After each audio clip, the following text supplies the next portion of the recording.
Okay. We did have a suggested topic last week by Chinmoy Prabhu. But does anyone have any, before we go to that, does anyone have any burning question? I have one burning, not Wonderful. so interesting Hallelujah. question. It's not so interesting. It's kind of That's curiosity. Okay. I don't know, but if it's about we celebrated Ganga Puja yesterday, so I got a little confused about the dates because there is Akshaya Tritiya. It's when Ganga came to the universe, and then Vamandev when he pierced the universe, the sheath of the universe, and the water came also. And also there is another occasion. Well, anyway, if you could speak briefly something about. Wait, about what? Sorry. About what did we celebrate yesterday? Oh, well, I'm busted here. Chinmoy Prabhu, maybe you can say. I was Ganga Puja. Yeah, I mean, that's as much as I know. But is it what the special significance? What is it marking some particular day that something happened? Oh, that I do not know. No. Well, let's see. I think it's written, isn't it, on the website? Oh, well. No, it just says Ganga Puja. Yeah, I mean, Gurudev it could be the day. Oh, sorry, go ahead. Yeah, Gurudev says it's the appearance of Ganga in the universe. But then also Akshaya Tritiya is also the appearance of the Ganga in the universe, and there is another date I forgot.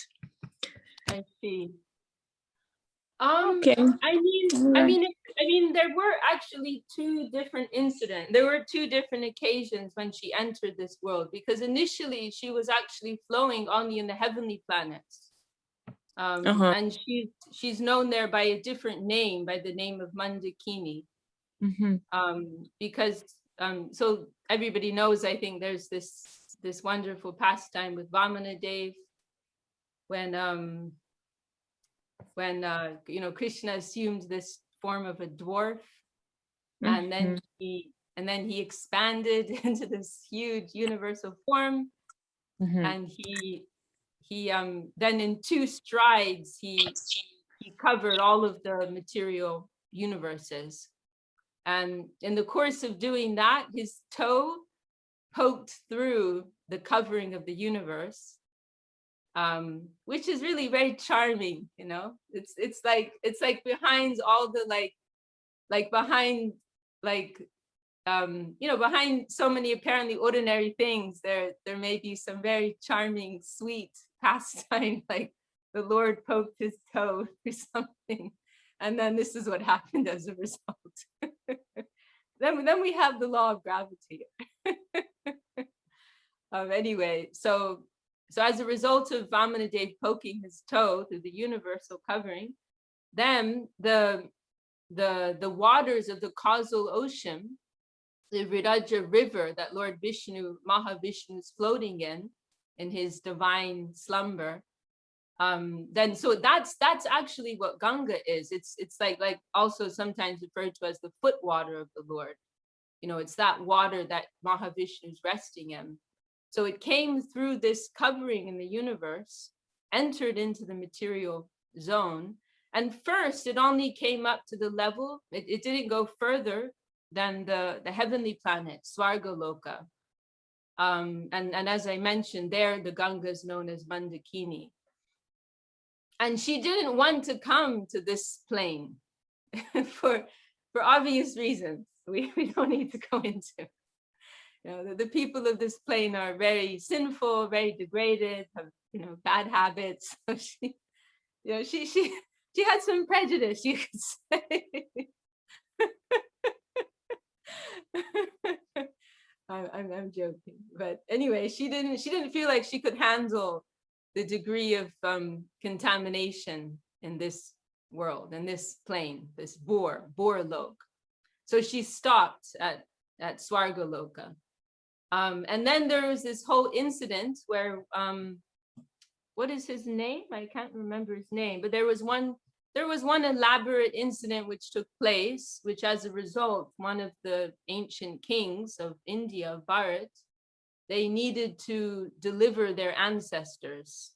Their ancestors were all burnt to ashes and cursed by a particular sage. And so this king wanted to deliver them, and he came to understand, I don't remember how that happened exactly, but he came to understand that he needed that Ganga Devi, she could be someone who could help, she could purify them. And so he prayed to her, you please descend to this plane and you wash over, these ashes of my relatives, and please deliver them in that way. And she was very reluctant, and she mentioned some of her main objections. One was that she was worried that the contamination of the people in this plane, the sin was too much, and she could not digest it. So that was one concern. And then another one of her concerns was that she was afraid that if she came rushing down into this plane, then she wouldn't be able to stop, that like through the force of that fall, then she would just keep going down, even worse than this plane, down to the hellish planets, to Narak.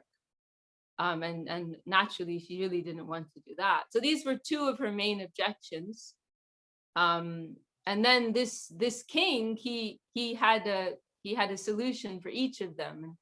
And he taught, and so the point about the sin of the people of this world, he said, well, in regards to that, the Vaishnavas, the saints, the sadhus, they will come and bathe in your waters, and they will purify your waters. And this is one of the points which is mentioned sometimes in the scriptures as to the power of the pure devotees, that they're even more potent than places of pilgrimage. There's that famous Tirti Bhuta Swayambhuvo, is it Tirta? There's one famous verse in Bhagavatam when Vidura, Yudhisthira's uncle, he goes on pilgrimage, and Yudhisthira tells him, you don't need to go on pilgrimage. You Swanta Yena, the dad. You don't need to go on pilgrimage. You yourself are a place of pilgrimage because the Lord's living in your heart. Not only that, you can purify the places of pilgrimage. So that's really the only reason for you to go on pilgrimage, not to purify yourself, but to purify those places of pilgrimage, because sinful people go and they deposit their sins there, and then the place becomes contaminated on one level. But then the saints come, and by their presence there, they purify that atmosphere. So that was one rebuttal of this king. The devotees, the pure devotees will come and purify you. And then the other point about what if I go rushing down to Narak, to the hellish planets? Then the king said, well, I'll ask Lord Shiva. This is a job for Lord Shiva. Whenever there's like some difficult job, Lord Shiva, who do they call? They call Lord Shiva. They don't call him when there's a party. Gurudev was joking like that once, like when they're churning the ocean of nectar, and there's so many wonderful things that are coming out of this ocean, right? Lakshmi Devi comes out of that ocean, and there's the wonderful, elephant carrier of Indra, like many wonderful things, splendid things are coming out. they don't call Lord Shiva that time to share that. But then when the poison comes out, then they call Shiva. So they always he always gets called to do the dirty work. So this king said, I will pray, I will beg Lord Shiva, you please take care of this. You break the fall of Ganga Devi, so that her fall will become softer and she'll gently enter this world, and there won't be any risk of her going to the lower plane. So I mean, I don't know exactly what these 2 days are specifically marking, but there are 2 different incidents marking Ganga Devi's entrance into the worldly plane. First to Swarga Loka and then to Borloka, this plane. So whether they're related or not, I don't know. But that, at least we can have some remembrance and appreciation of how Ganga Devi entered here. And so for that reason, Lord Shiva, one of his names is Gangadhar. Means the holder of Ganga, Sada Shiva Gangadhar. That was Gurudev's special expression, Sada Shiva Gangadhar, indicating the eternality of Navadvip. Because Sada Shiva refers to because Lord Shiva has many different forms, right? He has the form of Rudra, which is more related to this temporary world and the mode of destruction. But then he has a higher expression, involved with the creation and also in Vrindavan. So to combine these, I mean, I think these, Sada Shiva and Gangadhar, they're already names of Shiva, but Gurudev combines them, Sada Shiva Gangadhar, which indicates like Lord Shiva's eternal connection with Navadvip and the eternality also of the Navadvip Leela. It's not only Vrindavan Leela that it's eternal, but also the Navadvip Leela. And another point in this regard, Srila Sridhar Maharaj mentioned is this is also an example of how, through common sense, we can understand the position of Lord Shiva in subordination to Lord Vishnu, because the foot water. What's the foot water of Lord Vishnu? Shiva's taking that on his head, someone can go into hours of debating different scriptural references, who's higher, Shiva or Vishnu. Someone can spend hours doing that, but then you can just say, well, Lord Vishnu's foot water, Shiva takes on his head. Like, that's the end of the story, So Srila Sridhar Maharaj makes that point, that Mahaprabhu's preaching method was, he based it on common sense. Like, we don't always have to go to these abstruse arguments, but we can understand a lot just through common sense. So anyway, so that's what comes to mind.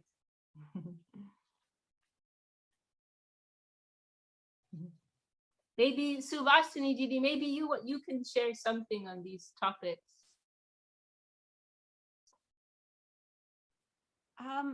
I don't know very much about that, Didi. I know that story, what you told, actually. But apart from that, I don't think I know very much. No. Okay. Actually, you're from South India, and South India, the Ganges doesn't flow, right? No. So, no. Right. Yeah. But there are other holy rivers. There are many other holy rivers there. That's right. That's yeah. right. You were born very close to the Triveni, weren't you? No, it's called Tambrabarani, actually. Okay. Okay. Yeah. Okay. But yeah, there are several famous rivers, holy rivers also in South India. Chintamani, you look like you want to say something.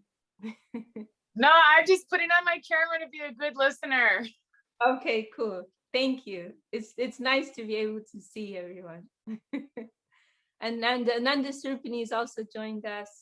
Dandavat to Nanda Surpani from London. Dandavat. Okay, well, should we go to your topic, Chinmoy Prabhu? Vani. If no one else wants to ask something more pertinent, or anything at all, actually. Okay. All right. Well, so Chinmoy Prabhu, he suggested this topic of Vani and Vapu. And I mean, actually, like this, I haven't really heard Gurudev or Srila Sridhar Maharaj talk like specific. I mean, of course, the concept, but specifically those terms. I think maybe in ISKCON, maybe Srila Swami Maharaj Prabhupada talked about it more. But so I don't know. I might be missing something here in this discussion. But the general idea we can understand. Vani refers to the message, to the teachings, to the voice, and then Vapu refers to the body. And so there's this important consideration of worshiping the form of the guru, but then more important is to serve the divine message of the guru. Substance over form. Of course, both are worshipable. Both the form and the teachings of Sri Guru, they are worshipable to us. But more important is the divine message of Sri Guru. And one way Srila Sridhar Maharaj puts this in Sri Guru in his grace is that our internal adherence to Guru is more important than serving him on a physical level. And then he gives the example, the inner will of Guru is what we really want to connect to.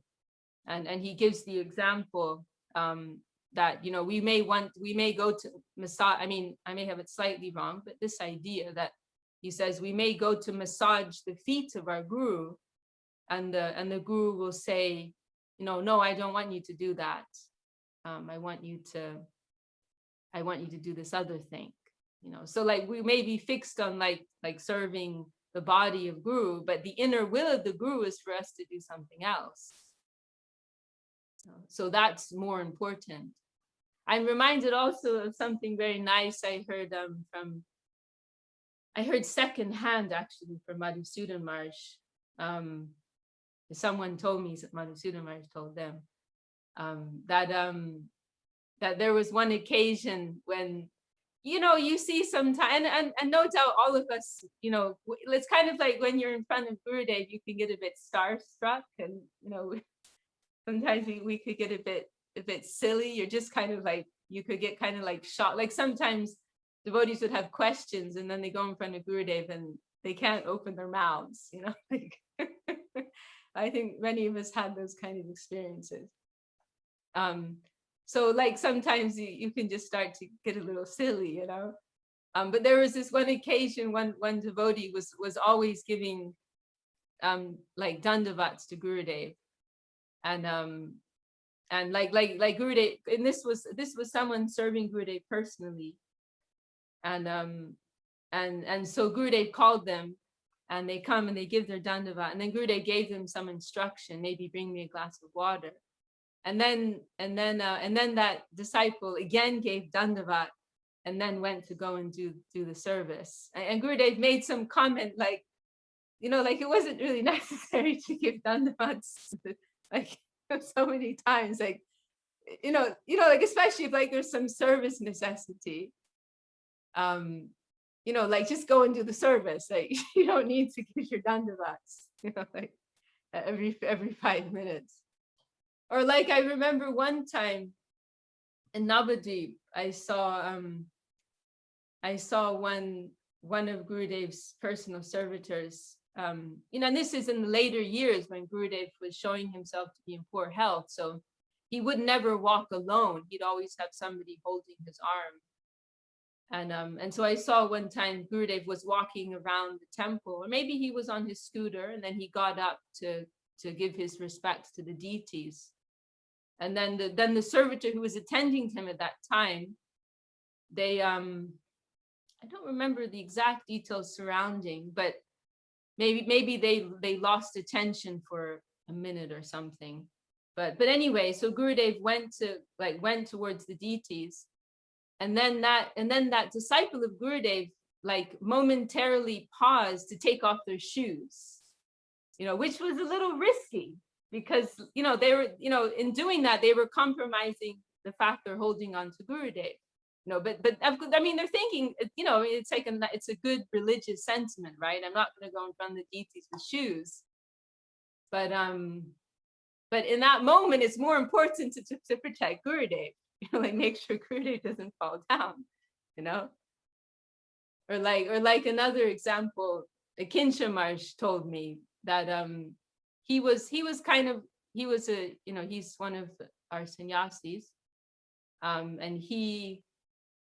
and for a while he was like kind of like one of Gurudev's bodyguards, kind of like, or he was always staying with Gurudev, we can say, and he would help Gurudev a lot when he was walking, and this is in India, so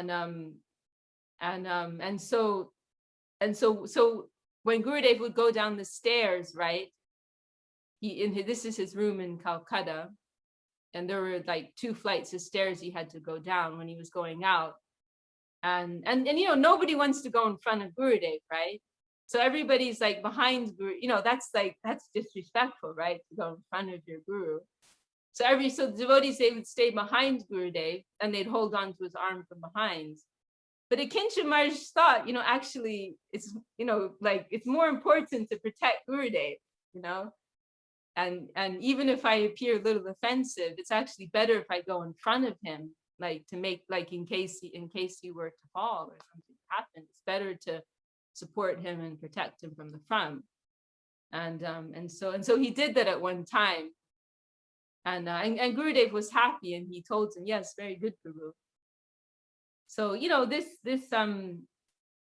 this idea of I think I'm maybe going a little off topic here, but just this, I'm just pointing out like this the importance of like having a practical, like being practical, because we can tend to get like airy fairy about things, and we're chanting mantras and we're bowing down, but this isn't the Vrindavan mood, actually. The Vrindavan mood is very practical. It's about, it's like sometimes people will ask me, like, so do you guys do meditation? And I'm thinking to myself, like what if Krishna is hungry and we're busy sitting there with our eyes closed in meditation? Like we're very practical, because it's really about developing a loving relationship, like also like in kirtan, like Gurudev didn't like when devotees would, sometimes, and I probably do it myself, you go into this like deep ecstasy and your eyes are closed and you're swooning, and then it's like a fire breaks out, or or like, then what, or there's like some pressing service necessity, but you're in just so much ecstasy, like floating in Vrindavan. Of course, if it's real, that's another thing, but at least for myself, that if that happens, it's just on an emotional level. So we're very practical. That example of the Brahmins in Vrindavan comes to mind as well, when Krishna is oh my head, when Krishna is playing with his friends in the forest, and then he's hungry. Krishna and Balaram are hungry, and so so nearby they noticed that there were these Brahmins holding this big fire yagya, and fire yagya involves food offerings, right? So Krishna and Balaram, they told the cowherd boys, "Oh, please, we're so hungry, we're just famished. Please go and ask those Brahmins if we can have some of the prasadam from their sacrifice." And so then the cowherd boys went and they humbly requested those Brahmins, "Oh, we're here with Krishna and Balaram. Please, can you give us some prasadam? They're very hungry." And the Brahmins just didn't even respond. They just carried on with their yagya, chanting their big mantras. and just, scornfully ignored the request of the cowherd boys. So, it's like, they were so busy, caught up with their ritualistic activity, that like the supreme, therefore they forgot, like, what is the real purpose of all of this religious act, so-called religious act? What is the purpose of it all? The purpose of it all is to connect you in a loving relationship with God, but here's God himself coming and saying, I'm hungry. Can I have some food? And you're too busy. You're too busy for that.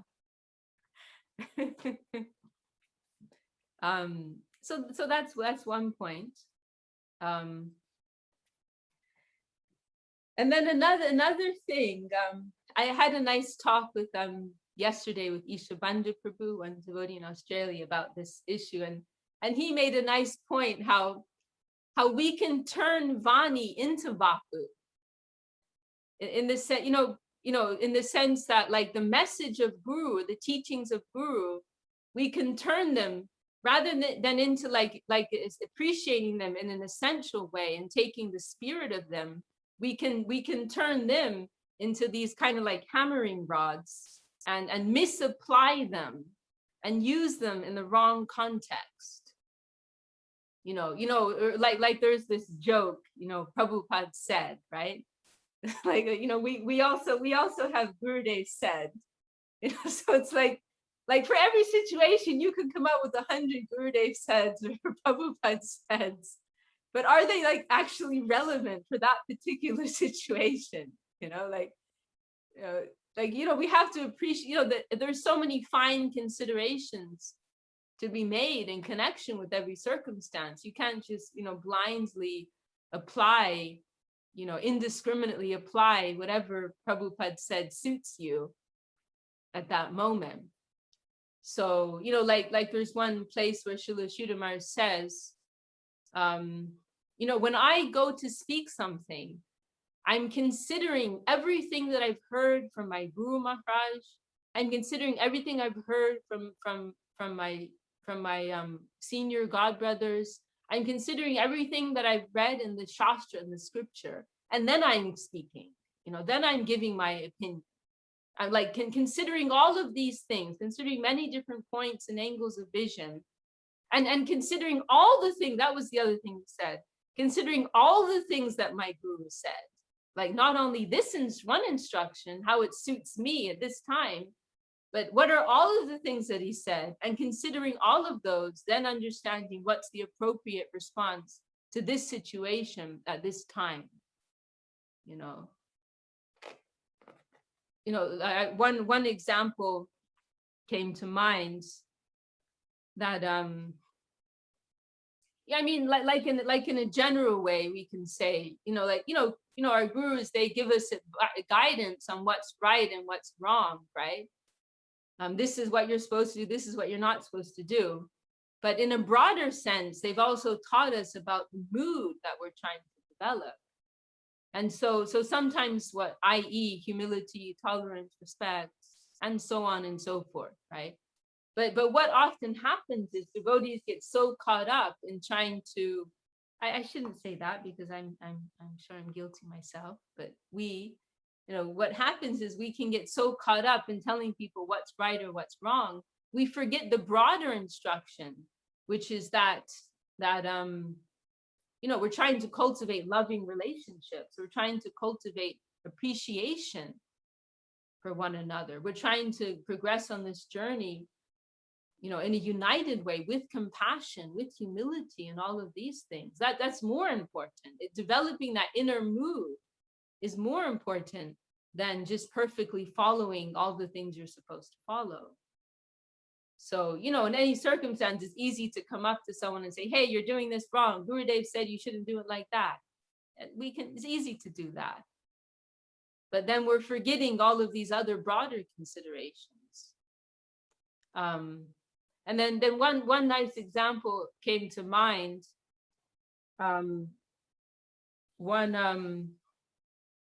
This was involving Giri Maharaj, actually, in New Jersey.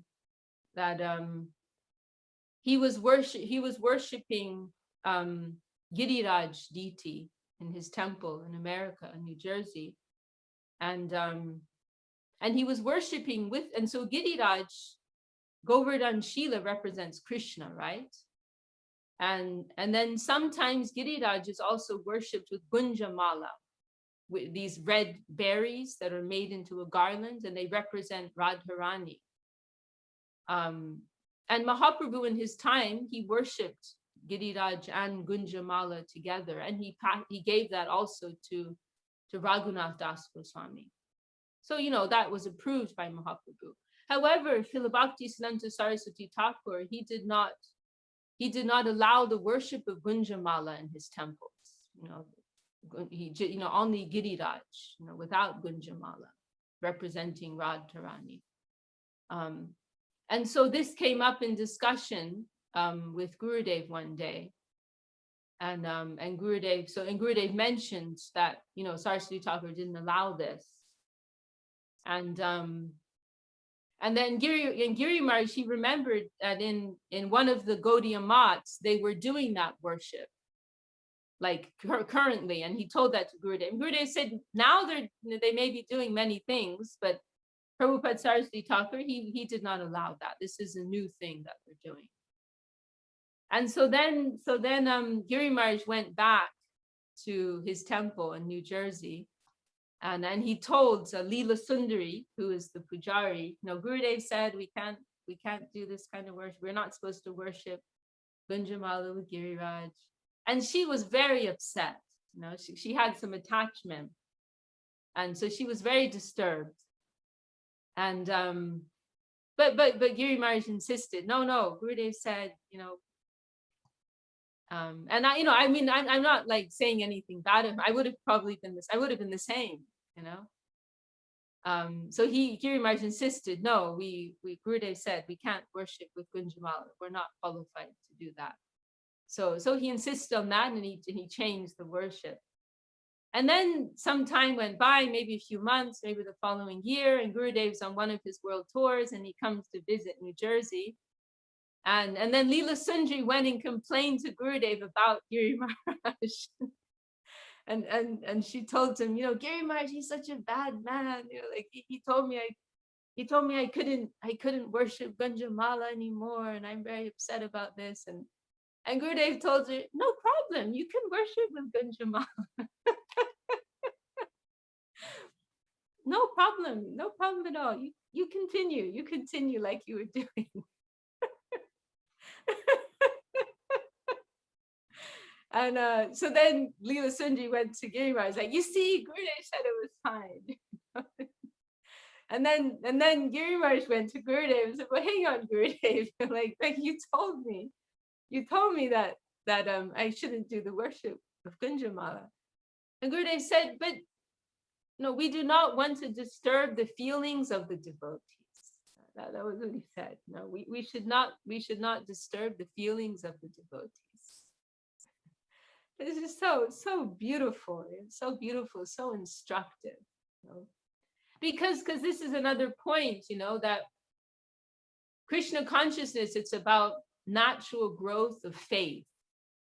It's not about, arbitrarily following a set of rules or guidelines. That's not Krishna consciousness. That's not real Krishna consciousness. Of course, we do that to a certain extent to support our growth, but it has to be like just the right amount of that so as to not interfere with the natural growth of faith. We adhere to the rules and the guidelines just to that degree, not more and not less, to the amount that it supports faith. Not that it should replace faith or disturb faith or interfere with faith. So then at times, it's more important to support the natural growth of somebody's faith, more important than enforcing that they do something that's right or wrong. That can disturb them, or it can turn their practice into something else. It can turn it into something. It can just mess with people. I mean, I think we've all seen cases like that. It can, if people aren't ready, then it can just confuse them, distort their understanding and their practice. So Srila Sridhar Maharaj, he talks about this in one place in She Grew in His Grace, and he says, this is one of the most beautiful things that we'll ever, we'll see anywhere of Srila Sridhar Maharaj. He says, we are the messiahs of developing free internal faith in the Lord. We are the messiahs of developing free internal faith in the Lord. And he says, like, too much adherence to the rules, it can disturb faith. No, too much emphasis on like by an outside person, like enforcing rules on somebody, that can disturb faith. Faith is a gentle thing. It is a thing of, so we have to be careful in nurturing it. And he says, we've all come out of our houses for the cause of divine love, like that's the flag we're all waving. So yeah, that's another interesting point, that we can say, yeah, we're all about Bani, we're all about the message, but we also have to be careful in how we are understanding, how we're interpreting, how we're applying that. We have to understand the spirit of what's being said, and to understand how and when to apply these teachings properly. Yeah. Does anyone else want to share any thoughts on that subject matter? Chinmoy Prabhu, you want to share anything? No, but here is a link of Srila Sridhar Maharaj giving a lecture, and he speaks about Vanuvapi. Oh, thank you very much. Wonderful. In the 1 hour mark. Okay. Yeah. At 1 hour, huh? Okay, I'm going to copy this now while we've got the chat here. And did you want to share anything from that talk? No, I mean, he spoke nicely about it. I mean, he mentions the example of Haridas Thakur, how he was, Mahaprabhu allowed him to lessen his chanting of the holy name due to his age. And so we want to understand the particular person and what their message is. And he actually says that ultimately, like, Vanuvapi should be one and the same. Very nice. But I also like to mention what you're just speaking, the Upadeshamrita clearly states this as well, that what will be detrimental to our progress in spiritual life is our too much attachment to the rules and then too little attachment to the rules. Yes. This niyamagraha, this phrase is there, and with this twofold meaning. Too much emphasis and too much neglect of the rules. They both can be harmful. So it's always the middle path in Krishna consciousness. Yes.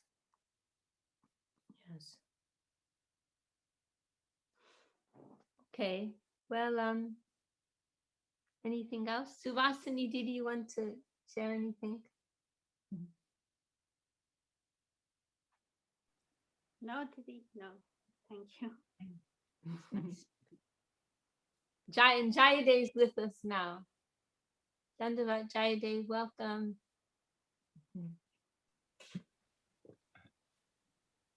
Dandavat. I've been here in the background. Oh, look at that tropical background. That's our front yard, our view off the deck. Aha. I was just doing it because it looks, a little chaotic back there. It's actually subtropical. We're in Santa Barbara, sort of in Carpinteria, on a mountaintop, and I think we'll be here for a while. So that's our view off the deck in the morning. The fog fills the valley, and it's beautiful. So. Oh, that's your actual view. Yes. Wow, my Yeah. goodness. With my photo skills applied to it, of course. But yeah, that's the view. Uh-huh. We get out of the way. Oh yeah, here, get out of the way real quick.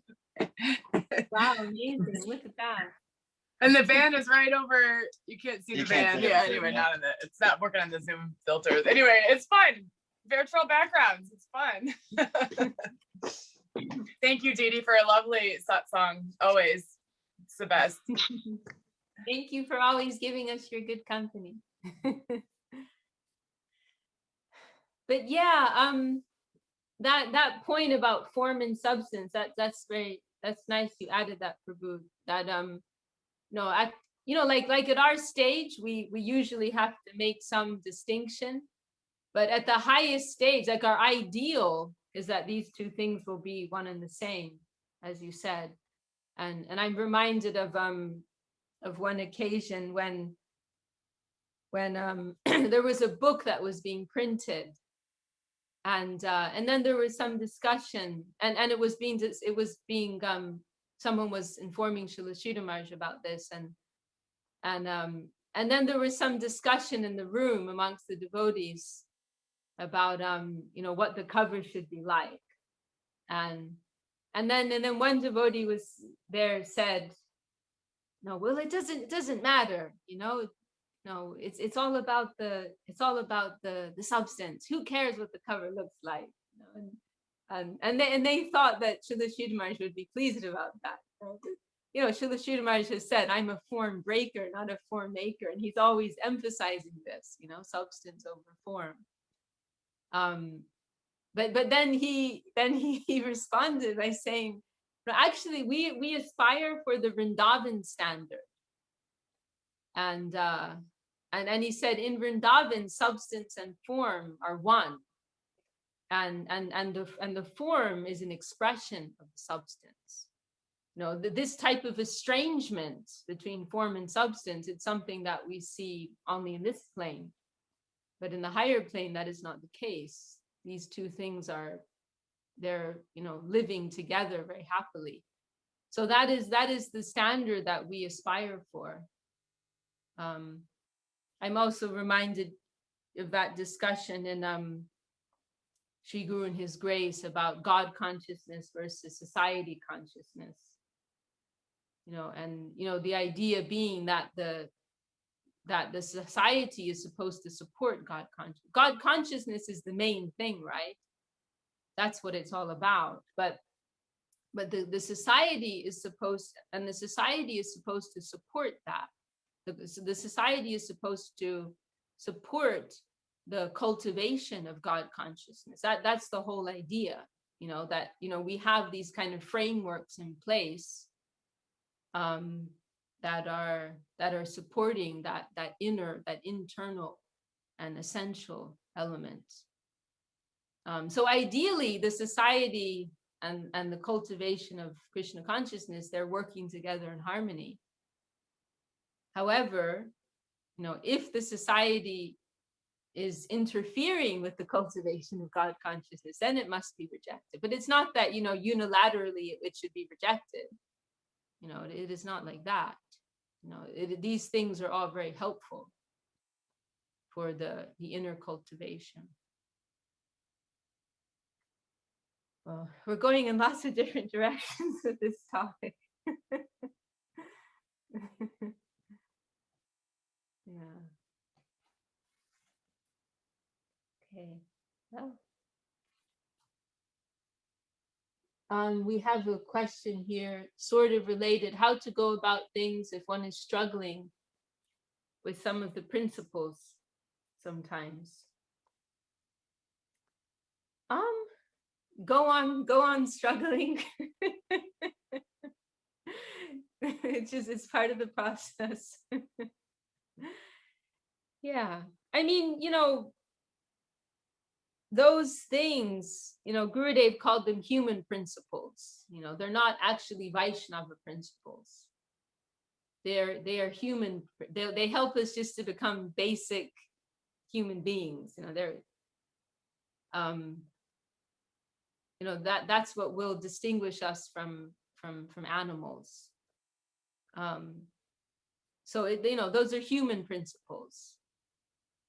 And that is helpful, that can be, that can act as a very helpful support for the cultivation of Vaishnava principles. However, Vaishnava principles, they are independent of these things.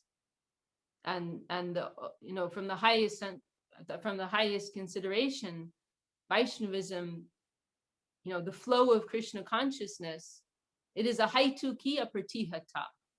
It exists independent of any material flow. Nothing material can cause Krishna consciousness, and nothing material can stop Krishna consciousness. So by which I mean to say, like, that doesn't mean that if somebody can't perfectly follow the principles, then they're just like absolutely bogus and there's no chance of becoming Krishna conscious. It's not like that, because Krishna consciousness is its own substance, independent of what you can or can't do on a material level. So I mean, again, like on this subject, you don't want to go too far to either way. I mean, it's the same what we were saying, niyamagraha. We don't want to emphasize too much the rules, and we also don't want to be too neglectful of the rules.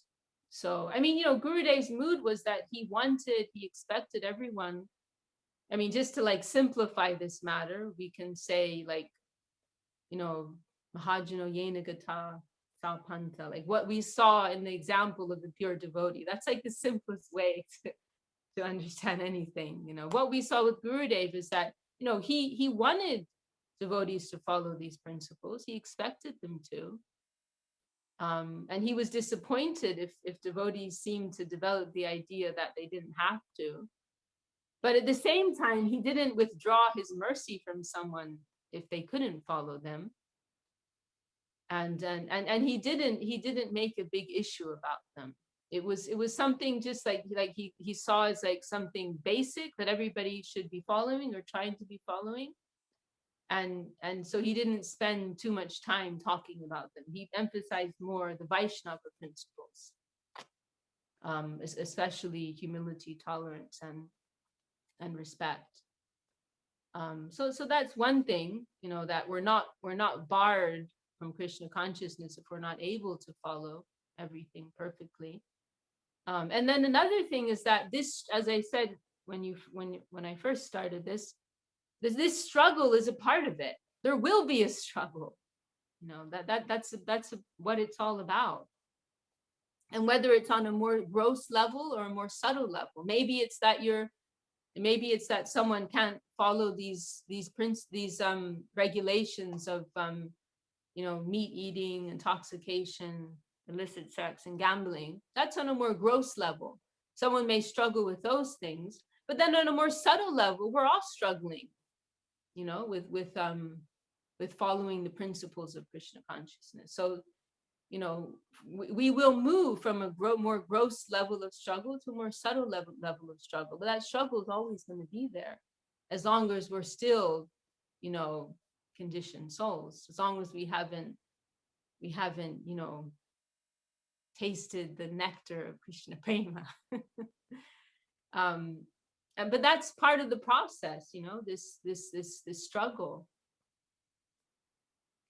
And there are these beautiful verses in Srimad Bhagavatam, which Gurudev and Srila, everybody needs to be acquainted with these verses. Actually, Gurudev and Srila Sridhar Maharaj, they both emphasize the importance of these verses, and they're included in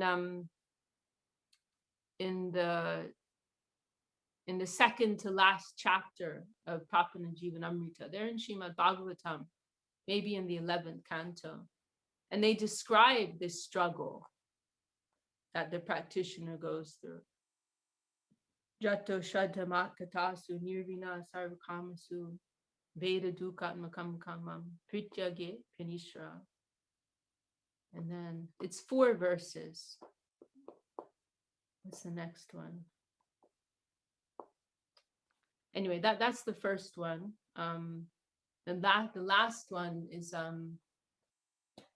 Vidyate hridayagranti chidyante sarvasamshaya kiyante chashakarmini mayijushe kilatmani. And these verses are describing this struggle, basically, and this movement, this progress towards a state of purification. And so starting out saying that for one, this is the Lord himself speaking.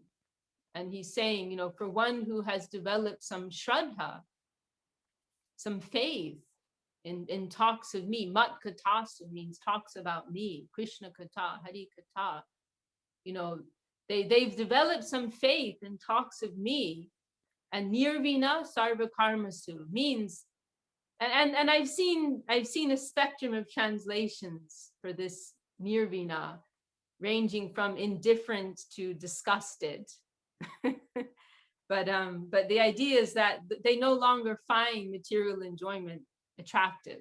Nirvina sarva karma, the world of karma, the world of material activity and enjoyment, they're no longer interested. They may even be utterly disgusted with it.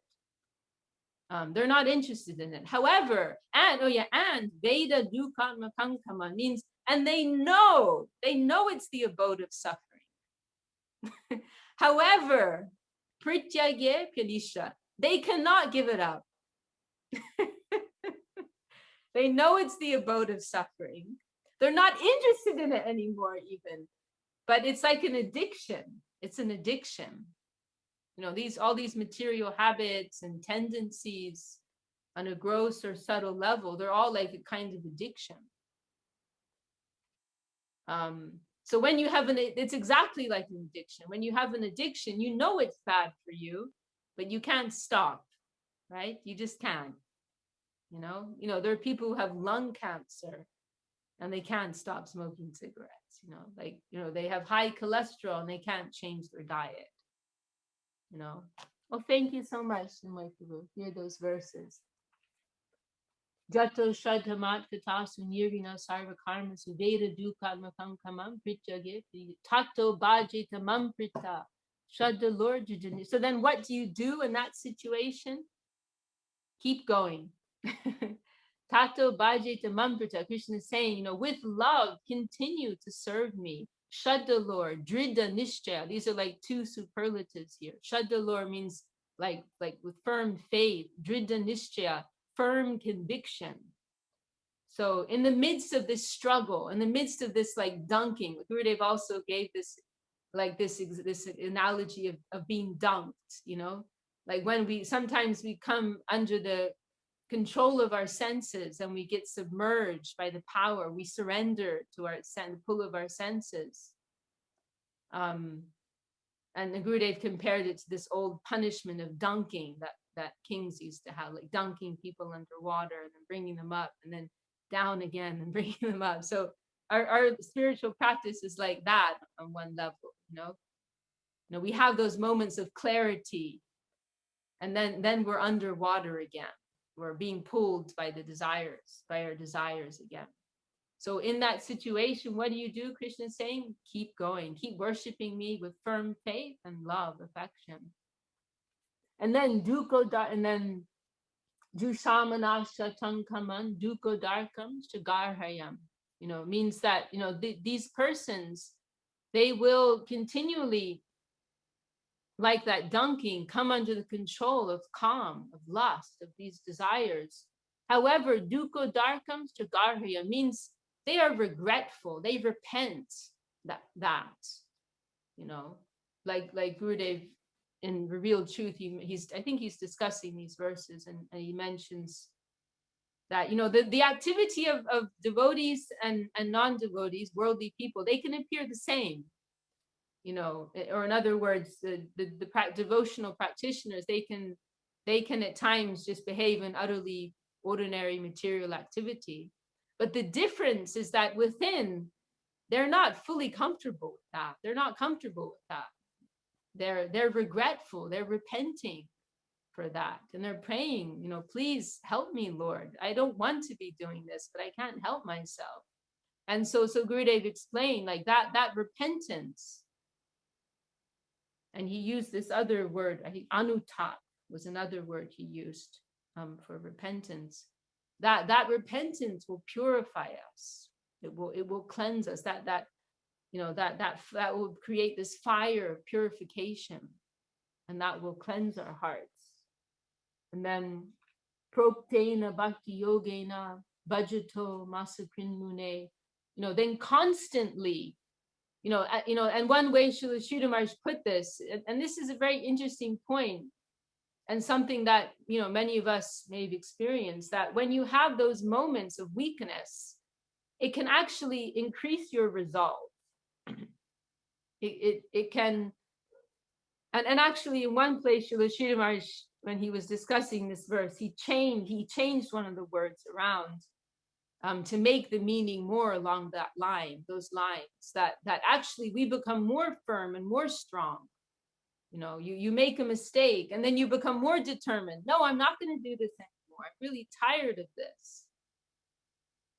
So then Krishna is saying here, this person, all those practices, Prokdena, Bhakti Yogena, all the practices of devotion that I have told, that have been Prokdena, have been spoken by me, that sincere practitioner, they will unceasingly engage in them, like wholeheartedly. They'll dive into these practices, showing their resolve in that way. And then Kam Hridaya Nashyanti, that calm in the heart, that lust in the heart, Nashyanti, it will be destroyed. Hallelujah. This is so nice. This is wonderful. This is just what I needed to hear. Thank you so much, Ananda Subhani, for bringing this up. These are so encouraging, these verses, Kam Hridaya Nashyanti Sarvamai Hridistate. Then that calm in the heart will be that lust will be destroyed. Sarvamai, and then that sincere devotee, they will see that I am everywhere. They will see me in connection with everything. I will be revealed in their heart, like that. And then the final verse, Vidyate Hridayagranti Chidyante. This word vidyate refers to piercing. Hriday grantis means the knots on the heart. Then we all have these knots on our hearts, these knots of selfish interest, these knots of misconception. They're, just like people have to have sometimes have to have heart operation. They have like a splint put in their heart, right? So in the same way, like our hearts, the natural flow of the heart becomes obstructed, by all these twists, all these contortions of misconception, concoction, selfishness. They're tying the heart down in so many different knots. And then the natural flow of the heart, which is Krishna consciousness, that's where the heart really wants to go. That's being checked by these knots. So then in the final stage, Vidyate will be pierced. Those knots will be pierced. Vidyate Hridayagrantis. Chidyante Sarvashamshe. All doubts will be removed. All dissatisfaction will be removed. Vidyate Chidyante Sarvasham. Kiyante Chashakarmani. And that bondage of karma will be cut.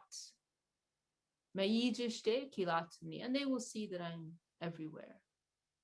They will see my connection everywhere. And Gurudev, one nice point he mentioned about this verse is he said that when Srila Sridhar Maharaj would chant this verse, this is why we have to hear from the right person. We're not just imbibing knowledge or theory, but there's a spiritual current behind all of these teachings, and that's what we want to connect with.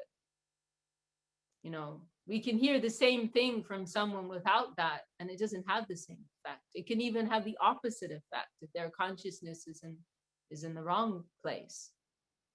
So Gurudev, he would speak about this throwing power that Srila Sridhar Maharaj had, that he had this throwing power.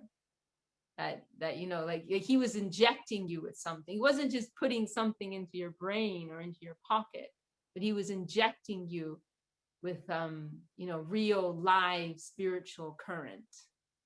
And so Gurudev mentioned that when Srila Sridhar Maharaj, and he was speaking about this verse in particular, when Srila Sridhar Maharaj would enunciate these lines, you know, Vidyate Hridaya Granti, which means like piercing the knot of the heart. That when Srila Sridhar Maharaj would chant that, Gurudev would feel it entering his heart. Piercing the knots on his heart. You know, that was how he expressed it. So yeah, these verses, they're so important for all practitioners. They're so encouraging, they're so illuminating. You know, I've heard Gurudev mention that he made some comment like you know, how encouraging it is that there are verses like these are about us, you know, like they're actually like considering us, like they're not just talking high philosophy, the scriptures, but they're actually considering our situation like here and now, and giving us like these like specific guidelines. And you know, it's like, yes, I know what you're going through. You know, like, don't worry, it's okay. You know, like how kind is that? So yes, you know, this hope, this encouragement is there for people like us. So yeah, in just keep struggling, but with hope. Actually, I remember now, and one day when Gurudev was talking on this subject matter, and probably he was quoting these verses too, but I remember he made this point, like I want to maybe it's in Revealed Truth also, but he made this point, like I want to remind everyone about the mercy of the Lord. Like he was encouraging everyone, like you have to remember the mercy of the Lord. You must take strength in remembrance of the Lord's mercy. Along these lines, that's what he was saying. You know, so like at the end of all of this, like what is it that wants to be said? Optimism. You know, be optimistic. You know, we are supreme optimists. You know, Srila Sridhar Maharaj, she describes pessimism as a type of atheism, actually. Because if we have faith in the Lord, then anything is possible. You know, when we're living in God consciousness, everything can happen. You know, even you know, persons like ourselves can be delivered.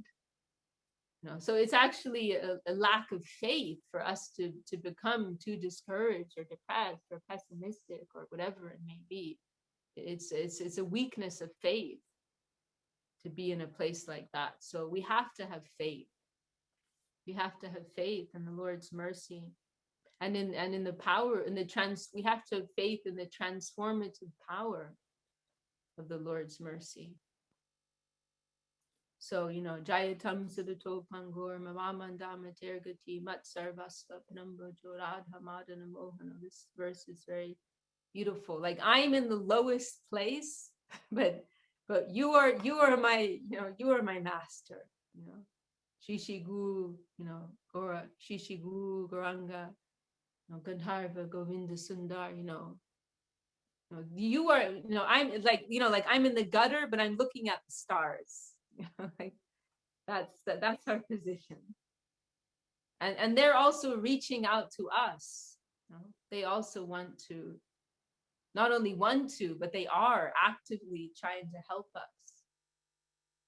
So, you know, we have to have confidence and faith and all of these things. And as Gurudev said once, Guru Maharaj said it and I believe it. Like simple as that. Like, he was speaking about this in Russia once, and he said that, you know, like, you know, we're very fallen, but my Guru Maharaj said, like, all these things are possible, and he said it and I believe it. You know, like, let's just keep it as simple as that, you know. So we must be optimistic. We must be supremely hopeful and optimistic at every moment. Moving between hopelessness and hopefulness. We have to always try to stay connected with that hopeful current.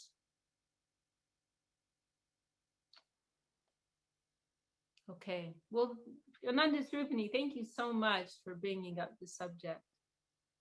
It's one of those things that, you know, we regularly need to remember and to discuss. Yeah, I hope that was helpful.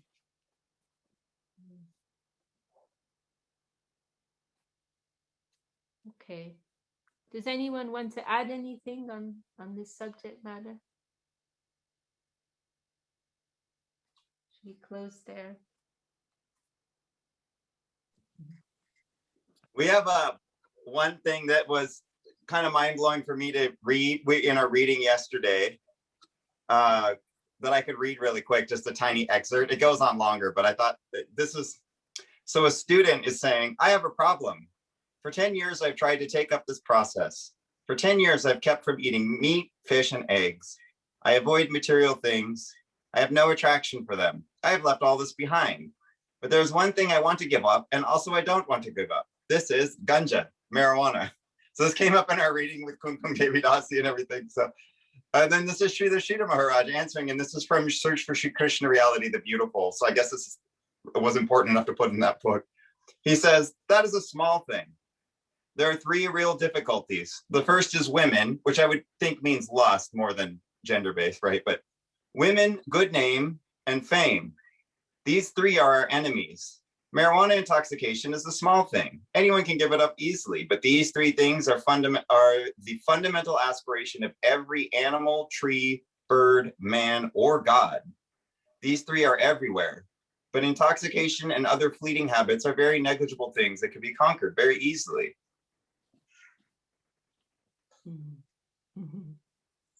Thank you for the It blew my mind to hear that from Srila Bhakti Rakshak Sridhar Dev. Like I could see Govinda Maharaj maybe saying that, but for him to say that, I was very surprised. Yes. Yeah, I mean, it is one of those dangerous quotes. Okay, Varun, thanks for joining us, Varun. I know it's really busy there. Yeah, thank you, everyone. Thanks for having me at Salt Lake. So, okay, I'll see you soon. See you next time. Bye. Bye. Yeah. I mean, it is one of those dangerous quotes that you know can get you know misused. but yeah, Srila Sridhar Maharaj is speaking from this higher perspective. You know, like what are the more fundamental things to struggle with? More insidious than like on some superficial level. You know, but what are like those core material desires, more insidious, more dangerous material desires? Yes. Yeah, for sure. Srila Sridhar Maharaj was a revolutionary. Definitely. Many of his teachings, very revolutionary.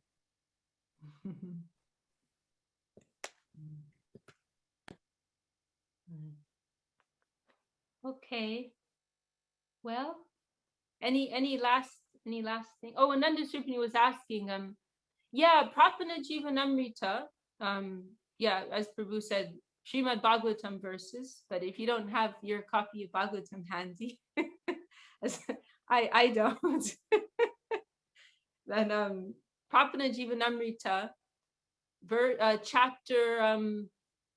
chapter 10, it's the penultimate, the second to last chapter, around, I think it's chapter 9, around 40, verse 40 something. You'll find them there. And with Srila Sridhar Maharaj's illumination, very beautiful illumination. Actually, one of the early kirtan guides Madhusudana Maharaj published, like a beautiful poster page with those verses. If you have one of the old yellow kirtan guides, you'll the small yellow one, paperback ones, you'll find them there. Yeah. Okay, well, Dandavat pranams to everybody. Thank you all so much for your wonderful association. And, Vishakha Devi Dasi ki jai. Jai, jai. Jai, Thank you, Jai Didi, for joining us and being with us and instructing us. I feel like I can ask you what's on the table behind you, and we can have an hour-long discussion on Krishna consciousness. So any topic with you is always connected with Krishna. I'm very happy to hear that. That's very generous vision. Okay, dandavats to everybody. Thank you. Very hopeful verses. And thank you, Devi, for all your illumination. Jai Suvasani Didi. Okay, Jai Gurudev. Jai. Dandavat. Jai.